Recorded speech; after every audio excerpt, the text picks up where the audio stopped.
बीते नवंबर के महीने से रूस और भारत की ऑयल खरीद में कमी आई है और इसमें बड़ा देखिए नवंबर का जो महीना है उसमें तो इंक्रीज हुआ है, लेकिन जो नवंबर में खरीदा है वो कम हुआ है, ये समझिए, क्योंकि नवंबर की बैलेंस शीट में रिफ्लेक्ट करेगा जो पहले खरीदा है वो काफी हाई पर है, लेकिन जो नवंबर में डील्स हुई है वो कम हो गई।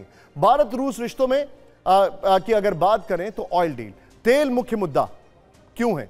क्योंकि ऑयल निर्यात में कमी से रूस चिंतित है, प्रतिबंधों में फंसी रूस की अर्थव्यवस्था है, और फिर भारत से तेल व्यापार रूस की जीवन रेखा है। यह इंटरेस्टिंग बात है, लेकिन इसको आप ऐसे समझिए कि रशिया के जो एनर्जी सोर्सेज हैं उन पर जो अटैक हो रहा है उससे रशिया का भी काफी नुकसान हो रहा है। रूस का कुल तेल निर्यात जो है वो भारत में करीब 38% है, 35-38% वैरी करता है। यहां पर भारत रिश्तों की कसौटी जो है यूक्रेन युद्ध पर तटस्थ है, रूस से तेल खरीद घटाई गई है, रूस ऑल वेदर फ्रेंड है। इंटरेस्टिंग बात क्या है, ट्रंप से जब बात करो रशिया और भारत के बारे में वो बोलते हैं उन्होंने तेल खरीदना कम किया, ऐसा लगता है वो मैनिफेस्ट ज्यादा कर रहे हैं बता कम रहे हैं। खैर एनीवे, मैं यहां पर सीधे चलूंगा। सर, हम बात कर रहे हैं बहुत सारे टॉपिक्स की, लेकिन एक टॉपिक हमारे दर्शकों को पता होना चाहिए, वो है तमिलनाडु में कुंडाकुलम न्यूक्लियर पावर प्लांट, जिसका 4th यूनिट जो भारत और रशिया के बीच का टाइप है, जिसका 4th यूनिट तीसरे यूनिट पर काम चल रहा है, 2 एग्जिस्टिंग है, उससे क्या फायदा होगा हमारे दर्शकों को समझाइए जरा। देखिए, शुरुआत मैं यहाँ से करता हूँ कि जब युद्ध शुरू हुआ उससे पहले रशिया जितना भी इंपोर्ट करता था वो यूरोप से करता था, और जो एक्सपोर्ट करता था ऑयल का वो जर्मनी और पूरे कंट्रीज़ में, चाहे वो नेचुरल गैस और सारा।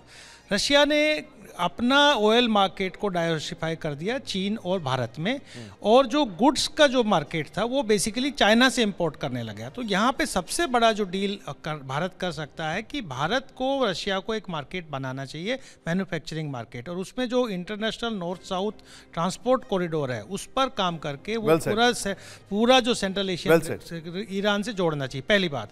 दूसरी बात कि एनर्जी में देखिए भारत ने वहाँ पर लगभग $1 बिलियन का इन्वेस्टमेंट रशिया में किया हुआ है एनर्जी सेक्टर में डेवलप करने के लिए।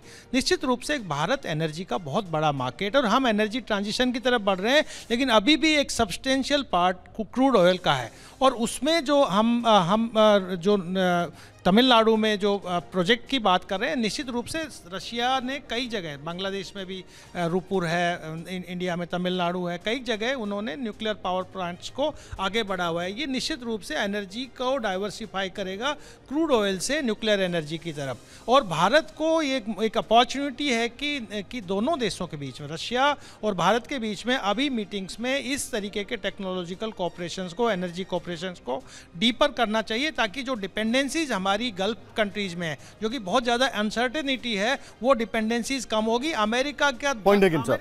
एक सर मैं अब मैं आपको थोड़ा सा रोकूंगा। देखिए, अब मैं आपसे सर थोड़ा शार्प रिएक्शन लूंगा। मुझे एक बड़ी खबर अभी इस वक्त आ रही है, हमारा अमेरिका से जो ट्रेड डील चल रही है उसमें सबसे ज्यादा नुकसान कहां पर हुआ? Number 1 auto accessories, gems, leather goods. क्या हम इस दिशा में यूरोप के अलावा रशिया की तरफ भी देख सकते हैं? सर्टनली। हम जो अभी बात चल रही है रशिया के साथ में, अभी जो प्राइम मिनिस्टर जब विजिट किए थे तो हमने टारगेट रखा $100 बिलियन का, कि हाँ 2030 तक हमारा ट्रेड जो है 100 बिलियन हो जाएगा, और या कोशिश करी जाएगी उसकी।